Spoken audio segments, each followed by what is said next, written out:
বিবেকানন্দের আবির্ভাব বাঙালি জীবনে এনেছিল এক নতুন অনুপ্রেরণা।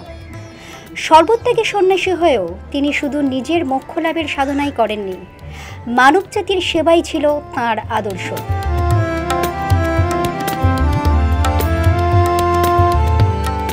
আজকের যুব সমাজ কতটা উদ্বুদ্ধ স্বামীজির আদর্শে?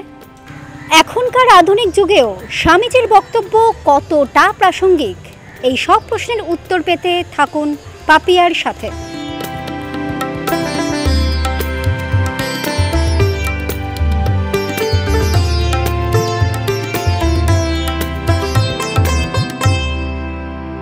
কথা বলে নেব বিশিষ্ট সাংবাদিক শ্রী তরুণ গোস্বামীর সঙ্গে, যিনি বিবেকানন্দ গবেষক। নমস্কার তরুণবাবু। নমস্কার। আচ্ছা তরুণবাবু, আপনি তো দীর্ঘদিন ধরে বিবেকানন্দের উপর গবেষণা করছেন। যদি ছোট করে জানতে চাই আপনার বিবেকানন্দ সম্পর্কে আপনার উপলব্ধি, আজকে ওনার জন্মদিন, একটু যদি ছোট করে আমাদের বলেন। বিবেকানন্দ সম্বন্ধে উপলব্ধি হচ্ছে যে আমি মনে করি একমাত্র স্বামীজি একমাত্র ভারতীয় যিনি ভারতবর্ষকে ভালোবাসা ছাড়া আর কিছু বলেননি। আমাদের দেশে অনেক নেতা এসেছেন, কিন্তু ভারতবর্ষকে ভালোবাসতে গিয়ে নিজের জীবনটাকে উৎসর্গ করতে হবে, এটাই জীবনের একমাত্র কাজ। এটা স্বামীজি ছাড়া কেউ বলেননি। স্বামীজি আমেরিকায় গিয়েছিলেন 1893 সালে, শিকাগোয় বক্তৃতা করেন এবং অধিকাংশ চিঠিতেই তিনি ওইখানে বসে ভারতবর্ষের উন্নতির কথা ভাবছেন এবং ভারতবর্ষে যে সাধারণ মানুষ যারা পদদলিত, শোষিত, লাঞ্ছিত, তাদের জাগরণটাই স্বামীজি মনে করেছেন দেশের জাগরণ। কয়েকজন শিক্ষা পেল, কয়েকজন অর্থনৈতিকভাবে সবল হলো, সেটা দেশের জাগরণ নয়। এই যে সাধারণ মানুষের জাগরণের কথা স্বামীজি বলছেন, সেটা আমার মনে হয় যে একটি ভারতবর্ষের পক্ষে একটি বিরাট দর্শন। এবং ভারতবর্ষে তিনি আমেরিকা থেকে এসে যে একটি বক্তৃতা করেছিলেন মাদ্রাজে, সেখানে বলেছিলেন যে আগামী 50 বছর দেশমাতা তোমার একমাত্র আরাধ্যা দেবী হন, বাকি সব অকেজো দেবতা এখন ফেলে রাখলেও চলবে। সব দেবতা ঘুমাচ্ছেন, একটি দেবতা জেগে আছেন, তিনি তোমার দেশমাতা, তার কান এবং হাত সর্বত্র বিস্তৃত। এই যে সাধারণ মানুষের জাগরণের কথা স্বামীজি বলেছিলেন 1893 সালে, সেইটি কিন্তু একটা অরিজিনাল মৌলিক কনসেপ্ট। সেই কনসেপ্টের জন্যই স্বামীজিকে আমি এত ভালোবাসি। আচ্ছা, আপনার মতে আজকের যুব সমাজ কতটা উদ্বুদ্ধ স্বামীজির আদর্শে? প্রথম কথা হচ্ছে যে যুব সমাজের মধ্যে একটা বিবেকানন্দ চর্চার ঢেউ এসেছে। আমি বহু কলেজে বলি, বহু বিশ্ববিদ্যালয়ে যাই, এবং ঢেউটা এসছে কেন? কারণ যত দিন যাচ্ছে মানুষের প্রাতিষ্ঠানিক ধর্মের প্রতি আস্থা চলে যাচ্ছে এবং বিলেতে একটা নতুন দল তৈরি হয়েছে, তারা বলছে SBNR, spiritual but not religious. কিন্তু তারা কি বিশ্বাস করছে? বিশ্বাস করছে আধ্যাত্মিকতায়। এখনকার দেখবেন প্রচুর তরুণ তরুণী, তারা নানা রকমভাবে সমাজসেবার মধ্যে ব্যস্ত রয়েছে। আমরা যদি কোভিডের কথা বলি, কোভিডের সময় যেমন বয়স্ক মানুষদের অসুবিধা হয়েছিল পথসারমেয়দের, এবং এই পথসারমেয়দের যেভাবে যুবক যুবতীরা দেখলেন, খাবার দিলেন, যত্ন করলেন, ওষুধ দিলেন, সেটা অসাধারণ একটি দর্শনের বিশ্বাস ছাড়া হয় না। বিবেকানন্দের মনের ভালোবাসাটাকে জাগিয়ে তুলে দিয়েছে। বলেছিলেন যার মধ্যে প্রেম নেই সে নরপশু ছাড়া কিছু না। তাই যুবক যুবতীরা অদ্ভুতভাবে স্বামীজিকে গ্রহণ করছেন এবং স্বামীজিকে অনুসরণ করছেন। একজন অক্সফোর্ড বিশ্ববিদ্যালয়ের অধ্যাপিকা, তার নাম রুথ হ্যারিস, তিনি একটি গ্রন্থ রচনা করেছেন, গুরু to the world, life and legacy of Swami Vivekananda. এই বইটি পাশ্চাত্যে মানুষ অসম্ভব বেশি মাত্রায় পড়ছে এবং প্রচুর যুব সমাজের ছেলেমেয়েরা বইটি পড়ে বিবেকানন্দের আলোয় আলোকিত হচ্ছে। বিবেকানন্দের একটা বাণী আমরা সকলেই শুনেছি। উনি বলেছিলেন, গীতা পাঠ অপেক্ষা ফুটবল খেলিলে তোমরা স্বর্গের আরও নিকটবর্তী হইবে। যেটা সাম্প্রতিককালে আমরা দেখেছি। ওনার এই কথাটা নিয়েও প্রচুর মন্তব্য নানান জায়গায়। আপনি কি বলবেন এই বিষয়টা? আসলে যারা মন্তব্য করেছেন, কেউ স্বামীজির কী কনটেক্সটে বলেছিলেন জানেন না।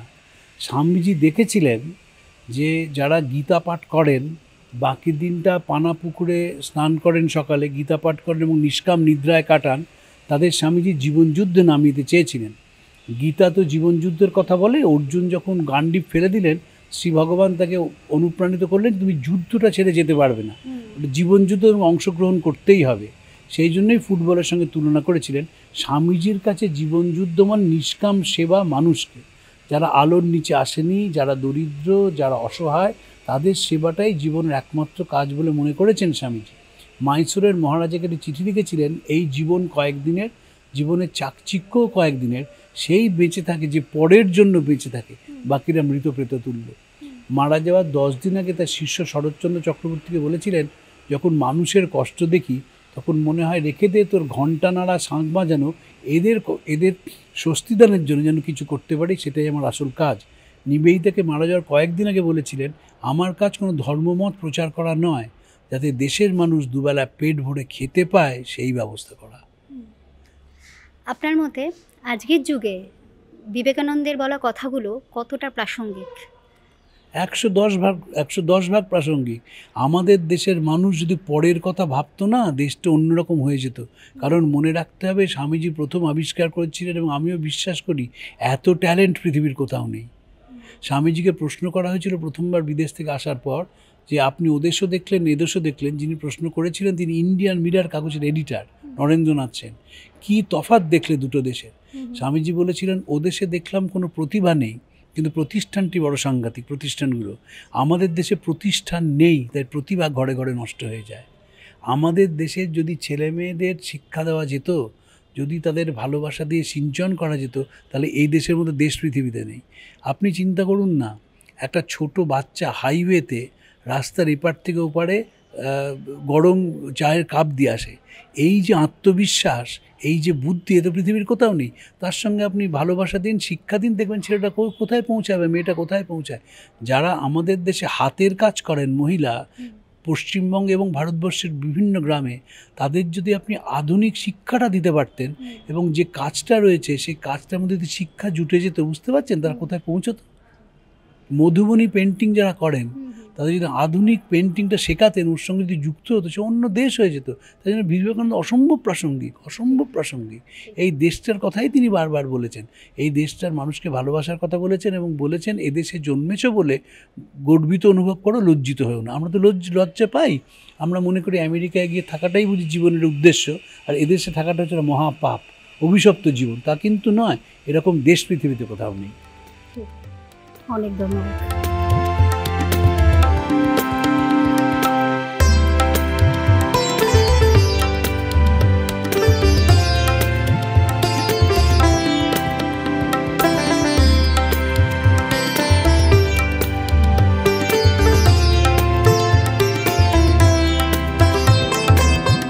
আরও খবর পেতে লাইক, ফলো আর শেয়ার করুন নিউজ নাওকে।